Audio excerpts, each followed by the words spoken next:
KF-21 전투기 엔진 싹 다 교체 결정. 국산 엔진 마하 3.18 플러스 신기록 달성. 미국 국방과학연구소 K엔진 보도. 미래 고부가 가치 산업으로 꼽히는 첨단 항공엔진 국산화에 성공하기 위해서는 정부의 강력하고 신속한 지원 정책이 필요하다는 제언이 나왔다. 김원욱 한화에어로스페이스 첨단엔진사업단장은 국회의원회관에서 국회 국방위원회 소속 더불어민주당 안규백 의원 주최로 열린 첨단 항공엔진 개발을 위한 세미나 발제에서 선진국 개발 성공 사례를 들며 기존 분석에 따르면 첨단 항공엔진 개발을 위한 한국의 기술 역량은 선진국 대비 70% 수준으로 현재 다각도로 핵심 기술 역량을 확보하기 위한 노력이 시작됐다고 밝혔다. 그는 개발에 성공하면 미국, 영국, 프랑스, 러시아, 중국에 이어 6번째 독자 엔진을 보유한 국가가 되는 것이라고 말했다. 그러면서 기존 한화와 산업연구원 등의 연구를 인용해 2050년까지 첨단 항공엔진과 파생용 엔진 개발이 완료되면 약 100조 원의 경제적 파급 효과가 발생하고 16만 명의 고용 유발 효과가 나타날 것으로 추산된다고 말했다. 김 단장은 한화에어로스페이스는 지난 45년간 1만여 대의 항공엔진 제작, 조립, 생산, 정비 수행을 통해 축적한 기술 노하우를 바탕으로 첨단 엔진 개발을 위한 투자를 진행하고 있다며 한국형 초음속 전투기인 KF-21 블록 3 전력화 시기에 지장 없도록 개발 일정을 단축하는 방안 등을 적극 검토하고 있다고 말했다. 김 단장은 정부 사업 승인, 사업 타당성 조사 완료 등을 거쳐 2026년 사업에 본격 착수하면 2039년까지 약 13년 동안 3조 원 넘는 개발 예산이 소요될 것으로 분석된다. 첨단 항공엔진과 파생형 엔진 개발 시 2059년까지 약 1700대의 엔진 수요가 발생할 것으로 추산되고 약 27조 원의 매출이 예상돼 정부 예산 절감에도 기여할 것으로 보인다고 했다. 그러면서 성공적인 첨단 항공엔진 개발을 위해선 국가 역량 집중을 위한 정부의 강력한 지원 정책이 필수라며 이와 함께 소재를 포함한 핵심 기술 실험 인프라 구축, 전문 인력 양성을 적기에 이룰 수 있는 계획 수립이 필요하다고 강조했다. 심현석 방위사업청 서기관은 항공엔진 개발 필요성 발제에서 한국은 세계 8번째로 초음속 전투기 개발에 성공했지만 엔진은 미국 제너럴 일렉트릭의 F141 엔진을 사용하고 있다며 이 엔진은 한화에어로스페이스에서 면허 생산을 하고 있지만 우리 엔진이라고 말할 수 없다고 짚었다. 심 서기관은 미국도 난이도가 높은 엔진 부품 등은 엄격한 기술 통제를 적용하고 수출을 관리하고 있다며 우리가 필요할 때 언제나 필요한 성능의 엔진을 선진국에서 구매할 수 있다는 생각도 지나치게 낙관적인 것이라며 항공엔진 국산화 필요성을 역설했다. 이와 관련 정부는 1만 5천 파운드 힘 이상의 추력을 내는 항공엔진 개발을 추진하고 있는 가운데 연말까지 첨단 항공엔진 개발에 대한 구체적 로드맵을 수립한다는 계획이다. 이달 세미나에 참석한 석종건 방위사업청장은 첨단 항공엔진의 국내 개발에는 10년이 넘는 오랜 시간과 수조 원에 달하는 국가 예산이 필요하다며 이같이 밝혔다. 현재 항공엔진을 자체 기술로 개발할 수 있는 국가는 10개국 미만이다. 이들은 높은 수출 통제 등을 통해 항공엔진 기술을 보호하고 있다. 현재 KF-21, 수리온 등 국산 항공기에도 외국산 엔진이 탑재되는데 이를 수출할 때 엔진 생산국의 허가를 받아야 하는 등 어려움이 따른다. 특히 미사일 기술 통제 체제 등에 따라 6세대 유무인 전투기에 대한 엔진 수입 수출은 엄격히 통제된다. K-21의 스텔스기 전환 시에는 외국산 엔진을 탑재하지 못할 가능성이 크다는 얘기다.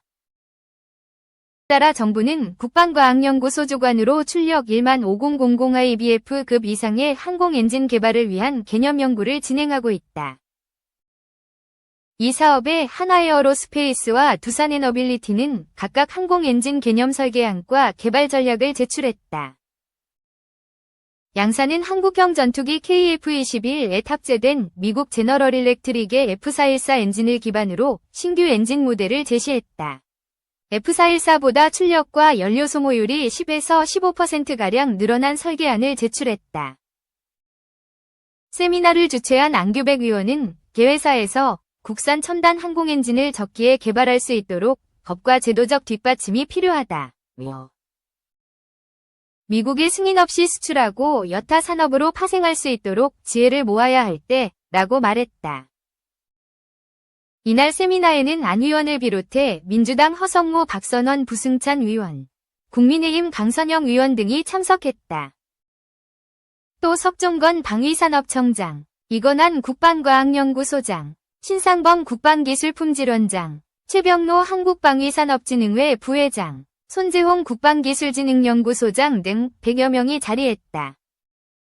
석종건 방사청장은 오늘 세미나에서 논의된 고견들을 정책 수립과 제도 개선의 밑거름으로 삼겠다고 밝혔다.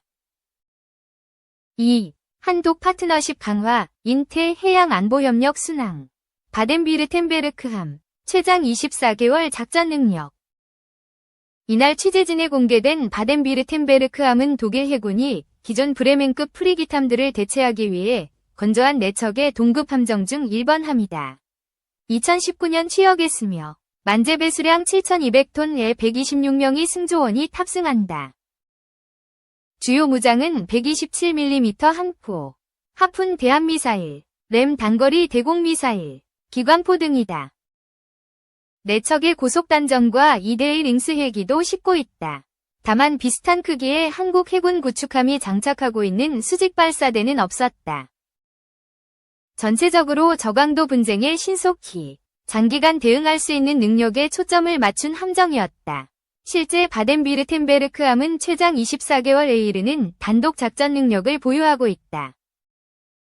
바덴비르텐베르크함과 함께 인천항에 입항한 프랑크푸르트 한마인함은 독일 해군이 보유한 가장 큰 함정이다. 만재 배수량 2200톤으로 다량의 연료 식수 탄약, 보급물자를 채운 컨테이너를 싣고 다른 전투함의 작전을 돕는다. 수술실 2곳과 병상 43개, 각종 의료기기도 보유해 만일의 사태에 대비할 수 있다.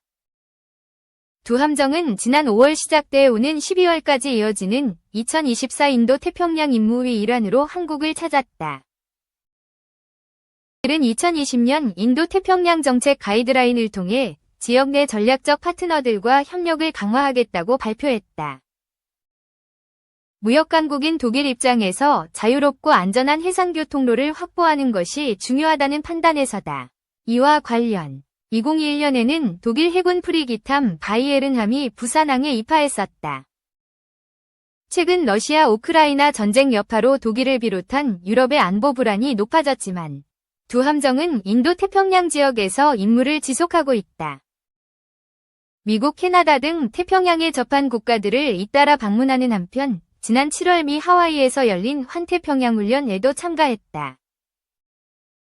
악셀 슐츠, 준장, 전단장은 올해 IPD는 자유롭고 안전한 항로를 확보하고 규칙에 기반한 국제 질서를 준수하며 해양 안보 협력을 강화한다는 독일의 의지를 다시 한번 입증하고 있다고 언급했다. 두 함정의 인천항 입항은 유럽과 아시아의 안보를 따로 뗄 수 없다는 독일의 관점도 보여준다. 게오르크 슈미트 주한 독일 대사는 특히 지난 6월 블라디미르 푸틴 러시아 대통령의 평양 방문 후 유럽과 아시아의 안보가 연결되는 중이라고 지적했다. 우크라이나와 전쟁 중인 러시아가 유엔 대북 제재를 피해 북한으로부터 무기를 제공받는 것이 독일의 직접적인 위협이 되며 반대로 북한이 러시아로부터 받는 반대급부가 한국에 영향을 줄 수 있다는 것. 슈미트 대사는 이것이 바로 한국과 독일이 파트너십을 강화해야 하는 이유라며 두 독일 함정은 유엔 안전보장이사회 대북제재 결의에 입각한 감시 활동에도 참여하고 있다고 설명했다. 독일 해군 함정들의 방안은 최근 유엔사에 가입한 독일이 한반도 평화 안정에 기여하려는 의지를 보여주는 움직임이기도 하다. 6일 바덴비르텐베르크함 공개는 함상 리셉션을 겸해 이뤄졌다. 리셉션에는 고승범, 준장, 인천해역방어사령관, 김철규, 중령, 인천함장 등 한국 해군 관계자들과 각국 무관들이 참석했다. 리셉션 전 인천함과 바덴비르텐베르크함은 상호 이해도와 연합작전 능력을 높이기 위해 협력훈련도 했다. 이후 한국 해군과의 친선교류 활동까지 마친 두 독일 함정은 10일 인천항을 출항한다. 다음 목적지는 필리핀 마닐라항이다.